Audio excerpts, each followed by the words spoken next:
상계저당 좁게 총남나 장쪽바로도 당기 겹수치 각기 제시기배 총남기 돌라 펜치를 쌍기 4부 오늘 4부만 하겠습니다. 4시 30분. 예, 스님, 장시간 수고 많으십니다. 제가 질문 드리겠습니다. 스님을 제가 유튜브에서 처음 뵌 거는 2018년으로 기억합니다.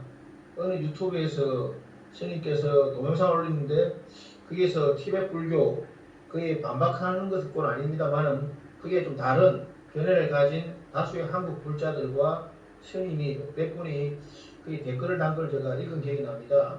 그로부터 몇 년이 지나셨는데요. 스님은 지금도 그 티베트 불교의 그 좋은 점을 한국 불자들과 한국의 이 불교에서 조금 많이 전달됐으면 좋겠다는 그런 희망상을 갖고 계신 걸로 알고 있습니다. 지난 몇 년 동안 유튜브 활동하면서 스님의 어떤 소개랄까 그런 느낌 좀 민감합니다만 있으면 좀 한 말씀 해주시고 뭐 그건 질문은 아닌 것 같은데 그래도 질문했으니까 간단히 한다면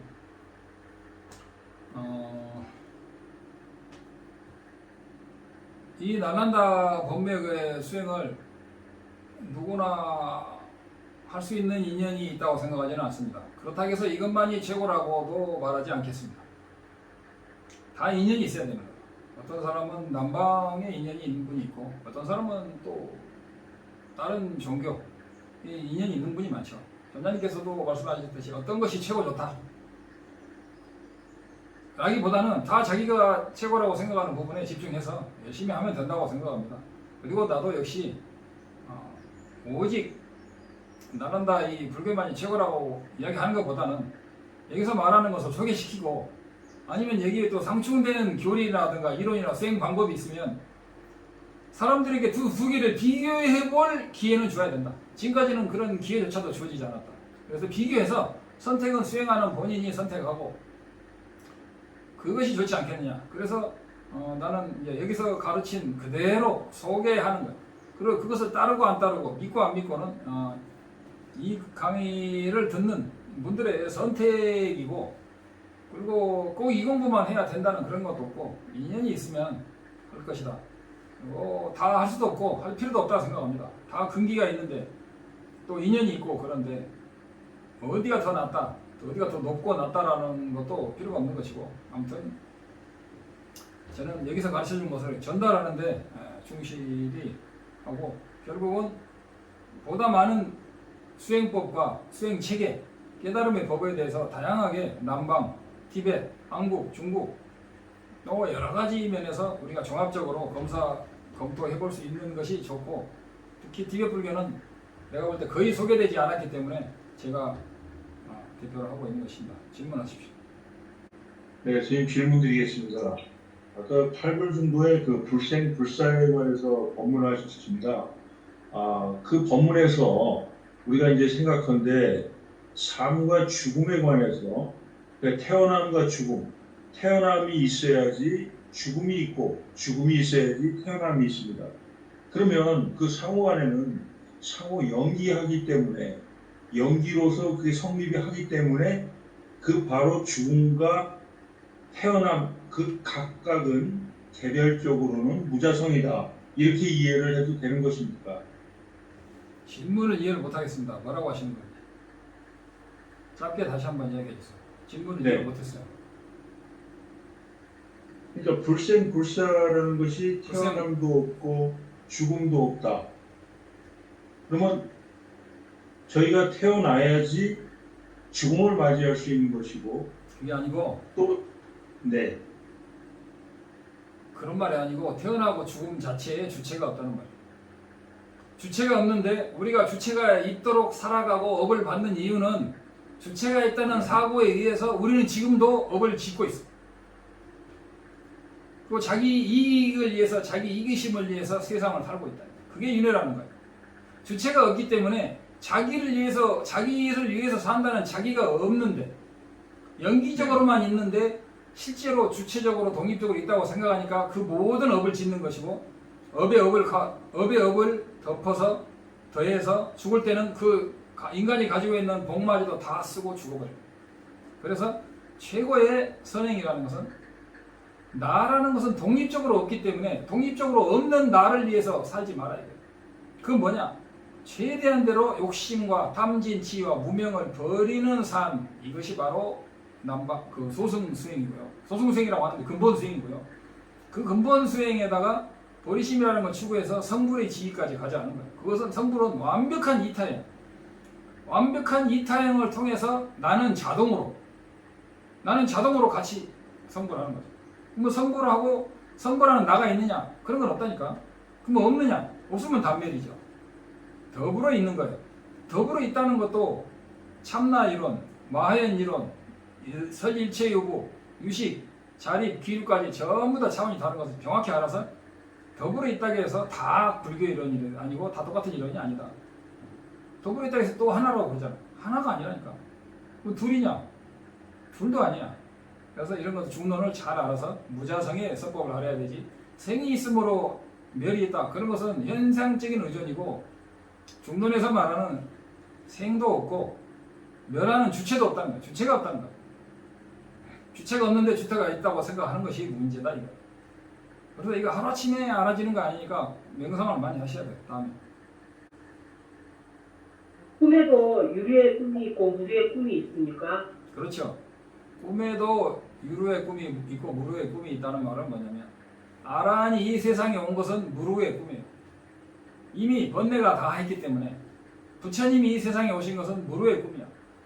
모든 소지장까지 다 없애면 부처님이 이 세상에 온 것은 그걸 속죄라고 해요. 꿈이라는 것은 속죄는 말이에요.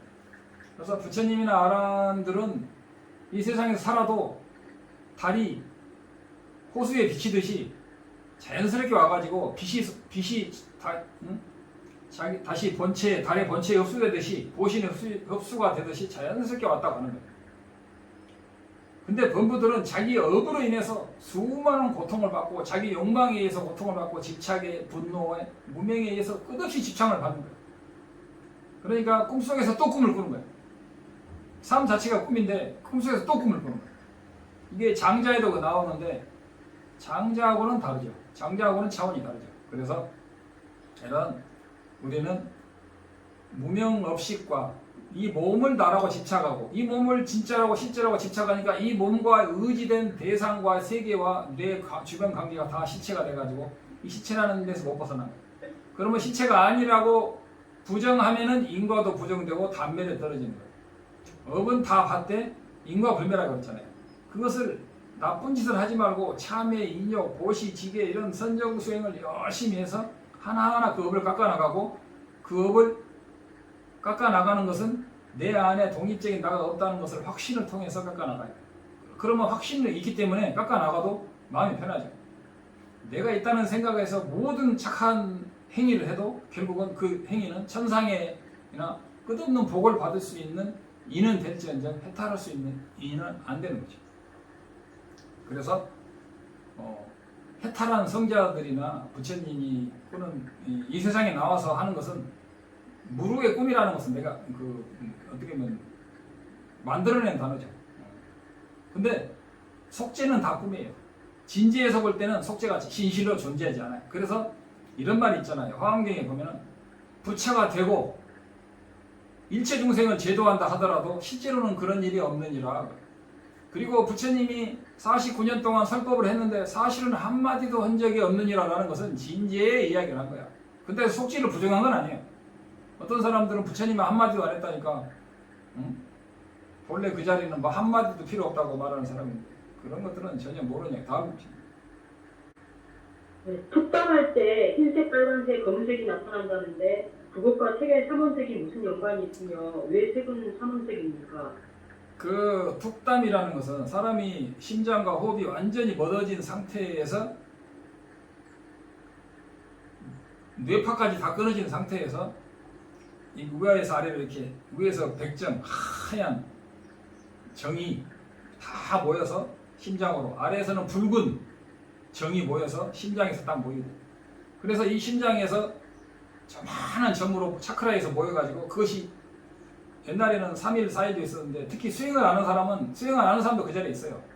근데 애매한 생토로 있는데 스윙을 하게 되면 그것이 전자님께서 말씀하신 것처럼 백, 적, 흑, 의 단계를 겪고 거기들 어떤 사량도 없어요. 그다음 제10, 20, 30, 40이라고 하는데 근데 10에서는 흰색이고 20에서는 적색이고 30에서는 흑색인데 그러면 이런 색깔이 의미하는 바가 뭐냐? 근데 이 색깔이라는 것도 이거 원래 성복은요 이게 고동색이나 오렌지 컬러예요. 원래 회색은요 중국에서 황제들이 못 입게 해서 그런 거예요.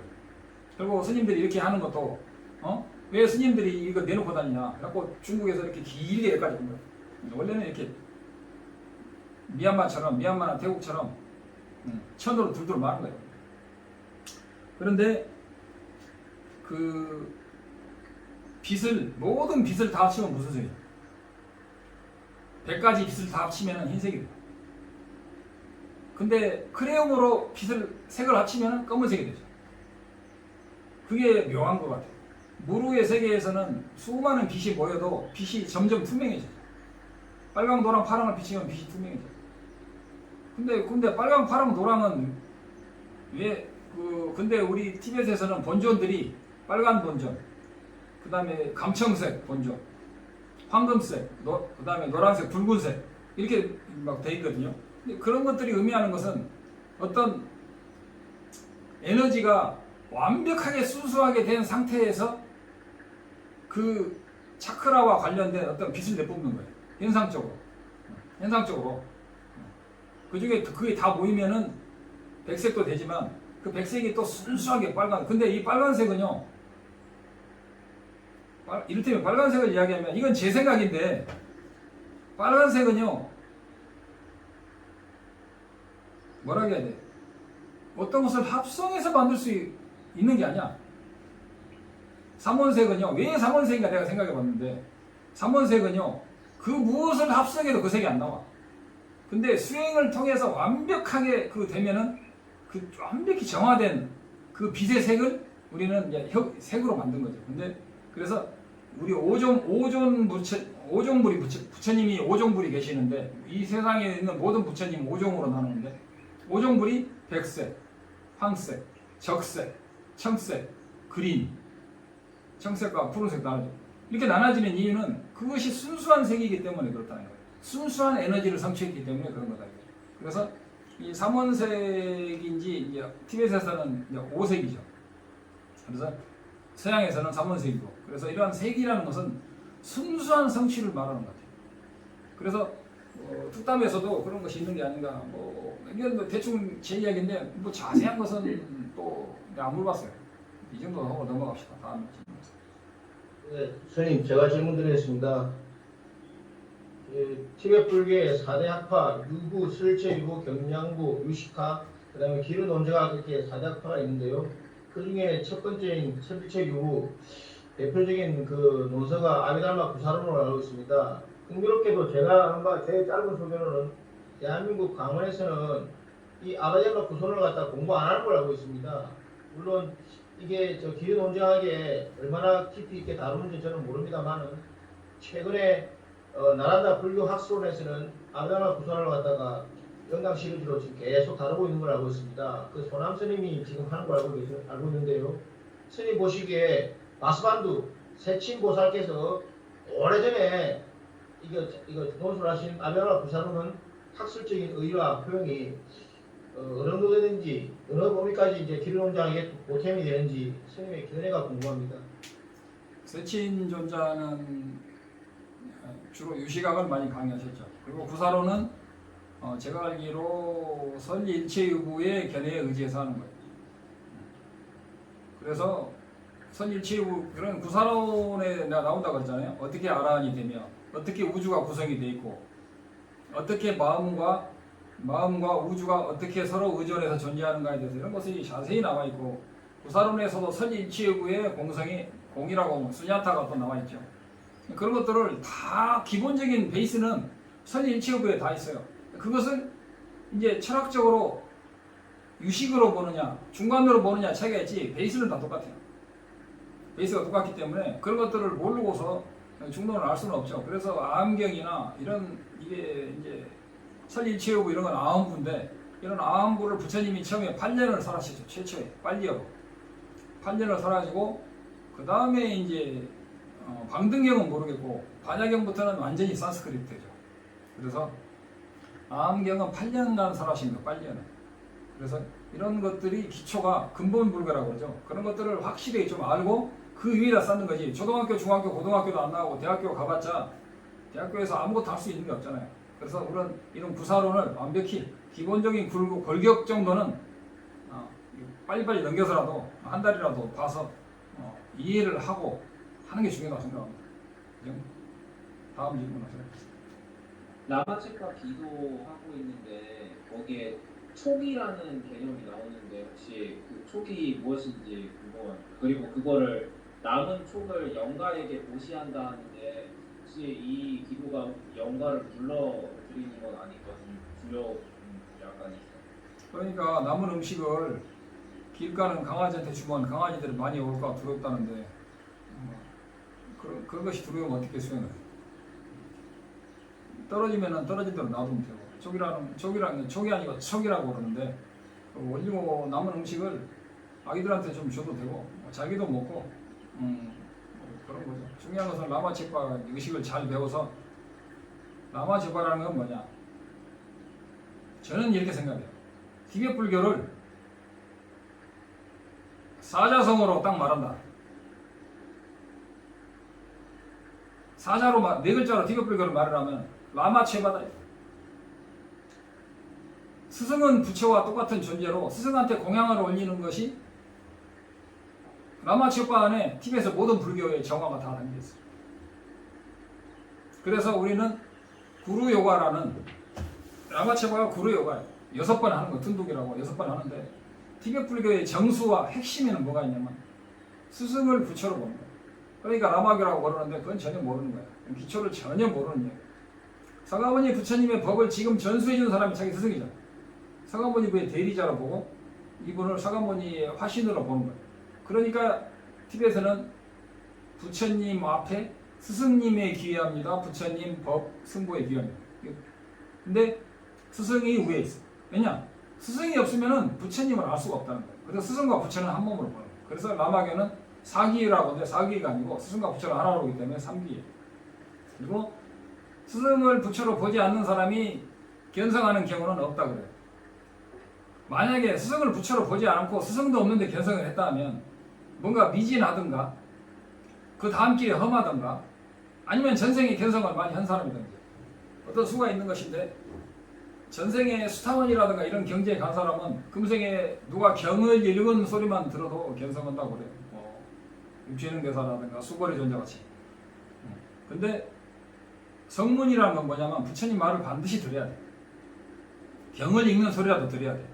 근데 영각은 그런 거 안 들어도 혼자 생각을 해서 깨칠 수 있어요. 그건 전생에 200급 이상 부처님께 공양을 올린 사람들이 그런 영각에 운이 있다고 해요. 그래서 질문이 뭐였죠? 촉이 무엇인지 초가다 얘기했구나. 그래서 그 구루 요가잖아요. 촉이란 것이 촉이 중요한 게 아니고 구루 요가가 중요한 거예요. 그래서 구루 요가라는 것은 스승께 하루에 6번 공양을 올리는 거예요. 굉장히 짧잖아요. 한 페이지밖에 안 되니까 티베트 공부를 하시는 분들은 그걸 받아가지고 읽으면서 감상을 하는 게 좋아요. 그러니까 빨리 하면 오전에 20분, 오후에 20분, 아니면 30분만 해도 그게 다 돼요. 그럼 꾸준히 하셔야 돼요. 스승복이 없는 사람은 IQ가 200이 되더라도 절대로 견성할 수는 없다. 그렇게 생각합니다. 200이나 300이라도 아인슈타인 220이지만 아인슈타인이 견성할 수 있겠어요? 못해요. 그것은 과학적인 IQ지 불교의 깨닫는 IQ는 전혀 달라요. 그 IQ라고 그러잖아요. 불교는 EQ예요. EQ가 뭐예요? 창조하는 능력이라고. EQ는 EQ가 아니고 IQ네. IQ. 불교의 IQ는 EQ네. Enlightenment. 틀려요. IQ하고 불교의 깨닫는 그 머리는 전혀 다르답니다. 하버드 나온다 해서 깨치는 건 절대 아니잖아요. 하버드 나온 유명한 고수들도 전생도 몰라. 전생을 알 수가 없다는 거예요. 하버드에서 그렇게 유명한 교수들도 생각은 뇌 안에서 나온다는 거예요.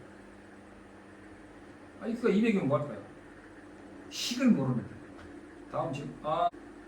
삼기에 대해서 꼭 알고 명심해야 될 것이 무엇인지 말씀 좀 해주시죠. 삼기가 중요한 이유는 뭐 참나 이론이나 이런 데서 보면 또 어떤 사람은 모든 종교는 하나다. 그리고 참나 자리가 부처 자리다라고 엉뚱한 소리를 하는데 그래서 삼기를 꼭 알아야 되는 거예요. 삼기는 뭐냐면 불보, 법보, 승보인데 오늘은 불보만 짧게 이야기하자면 불보는 뭐냐? 삼신이다 이거예요. 법신, 보신, 화신. 두 개로 줄이면 법신과 색신이다 이거예요. 법신과 색신을 모르고 불교는 알 수가 없어요. 그럼 어떻게 법신을 성취하고 어떻게 색신을 성취하냐? 그러면은 뭐 어떤 참나론 강사는 뭐 기공을 해가지고 색신을 성취하고 깨달음을 통해서 법신을 성취한다고 그러는데 그건 말도 안 되는 이야기고, 그러니까 상키아 이론을 가지고 불교에다 해가지고 부처님 덕으로 이제 한국에서는 불교가 아니면 안 되니까 상키아 이론을 불교에 정복해서 강의하는 거죠. 그래서 보살은 의생신이 있다 그러니까는 자기들은 이제 그 기공을 해가지고 의생신을 빼낸다 이건데, 그건 신선도에도 있는 거지만 공성과 버리심을 모르고, 공성과 버리심을 모르고서는 절대로 공성은 법신, 버리심은 색신을 성취하는 것이다라는 것을 명백히 알고 삼기, 밤낮으로 삼기를 나무불, 나무법, 나무승이라든가 나무 서가모니부라든가 나무 관세음보살이라든가 이것은 신심을 가지고 열심히 해야 돼요. 일체가 그 자리라든가 일체 이전의 자리를 부처 자리라고 한다든가 그건 불교에서는 사견입니다. 완벽한 사견이에요. 그런 사람들은 보면 정말 부처님을 존경하지 않아요. 뭐 불교를 비슷한 모방하는 종교가 많은데 심지어는 불교에 있는 어떤 인터넷에 들어가 보면 불교 아닌 종교에서 불교 교리를 다 설명해놨어요. 그만큼 지금 불교 교리가 외도들이 얼마든지 알 수 있는 외도들과 섞인 교리가 너무 많아요.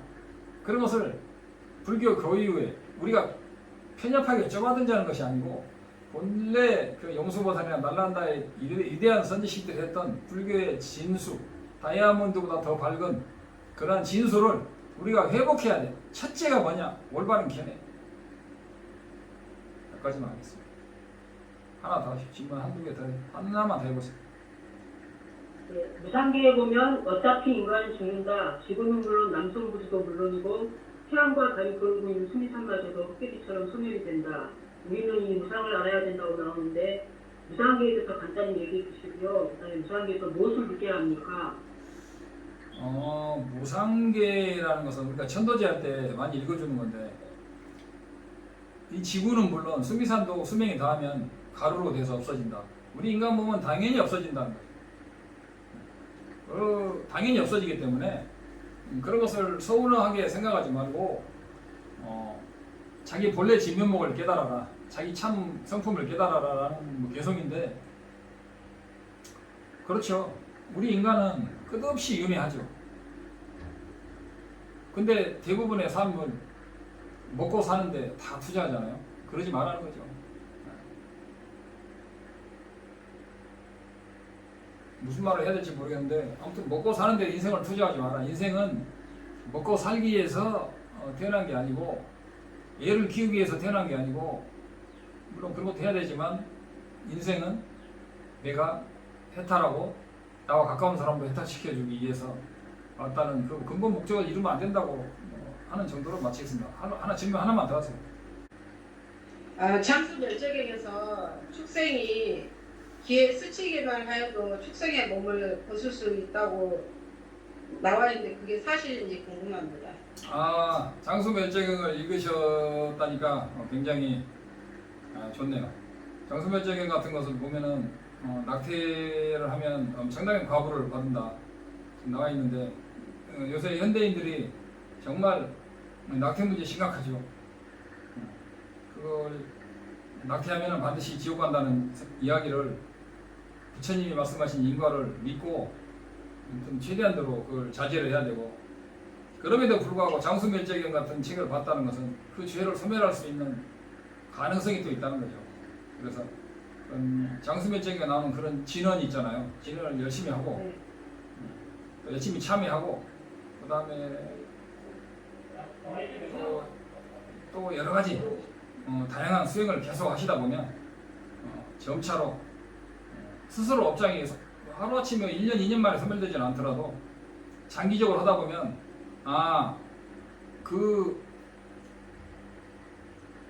만약에 락태한 정가가 좋은 곳으로 갔겠구나 뭐 그런 생각이 든다거나 아무튼 자기 업이 많이 소멸되는 걸 느낄 거예요. 근데 업장을 소멸하지 않으면 죽을 때 그 과보가 많이 오는 거죠. 이 가장 무서운 게 정말 인과예요. 우리는 공성을 수행한다 하면서 인과를 잘 또 무시하거든요. 공성과 인과는 동전의 양면이다 이거. 의존함으로 즉 연기함으로 즉 인과적으로 완벽한데 그것이 주체가 없다는 거거든요. 그래서 이 인과가 공부하다 보면 사실 굉장히 중요해요. 인과를 그냥 대충 넘어가고 공성만 개치려고 하는 그것은 뭐라고 해야 되나? 몸뚱아리가 그림자를 벗어나려고 하는 것과 같은 되지 않는 거라고 봐야죠. 그래서 인과를 자꾸 참여를 하고 참여를 많이 하다 보면 점점 더 밝아진 대로 가는 거예요. 특히 3귀, 5개, 연불 열심히 하시고 자꾸 착하게 사시려고 하다 보면 점점 좋은 인연이 나올 수밖에 없는 거죠. 어차피 이 세상은 유시각에서 볼 때 내 업식이 꾸는 꿈에 불과하다니까요. 근데 이 업이 있기 때문에 그것이 피가 튀고 살이 튀고 배가 고파 죽고 그런 것이 실제로 나타나는 거죠. 근데 그것이 어떻게 나타나? 내 업으로 만들어진 이 몸이 나타나. 근데 이 업으로 나타난 이 몸이 기준이 될 수는 없어요. 이 몸은 어차피 없어지잖아요. 그래서 이 몸을 가지고 열심히 공부를 해야 된다. 그래서 이 인간 몸은 해탈로 가는 반야선, 깨달음으로 가는 배다 이거예요. 이 배로 이용을 해야지. 배를 목적으로 이용해가지고 이 몸을 위해서 배를 수리하는 것은 먼 항해를 위해서 깨닫기 위해서 가는 거지. 이 배에다가 그렇게 집중을 하고 먹고 보고 듣고 냄새 맡고 쾌락을 즐기다 보면 결국은 이 배가 소멸하면서 자기의 모든 복도 다 소멸하게 되면서 죽게 되면 엄청난 후회만 남고 캄캄한 바로 상태에서 자기 후손들의 연불만 기대하는데 자기 후손도 제대로 안 키워놨으면 도대체 그 사람이 갈 데가 어디 있겠어. 오늘 4부 여기까지 마치고 있습니다. 성불하십시오.